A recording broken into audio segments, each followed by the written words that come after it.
कारण वेंगुर्ल्यामध्ये आमच्याच भारतीय जनता पक्षाच्या टीमने गिरफजी आणि त्यांच्या सगळ्या लोकांनी टँकर मुक्त वेंगुर्ला करून दाखवलेला आहे.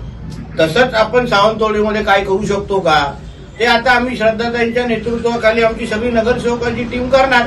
शेवटी 4 वर्षाची सत्ता आमच्या हातात आहे. 2029 पर्यंत महायुतीचं सरकार राज्यामध्ये आहे आणि म्हणून जे राज्य सरकारकडून जे लागतं, जी ताकद लागते, जी निधी लागते, पाणी पुरवठ्याच्या संदर्भात हे सगळे ते सगळे उभी केली जाईल.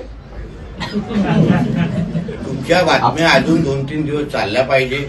आपण अजून सस्पेन्स तयार केलं पाहिजे जेणेकरून तुमचे व्ह्यूअर्स वाढतील आणि आम्हाला मजा घ्यायची त्याच्यामुळे. प्रचारादरम्यान आपण म्हटलं होतं तशी नगरपालिकामध्ये युती होईल का हो ते आता ठरवू. आम्ही आज दुपारी पण मी, निलेशजी, दीपक केसरकरजी, मनीषजी सगळेजण बसलो होतो. दत्ता सामंत होते.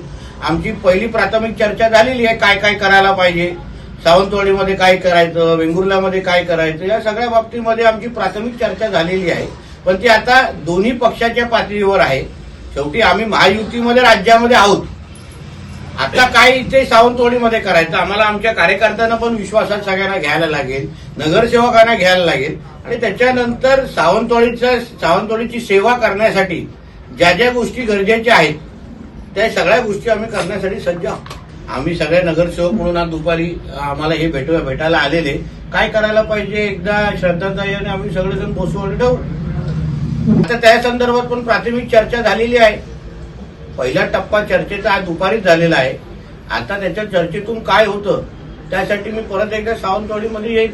सगळेच प्रश्न विचारले तर येण्याची गरजच भासणार नाही.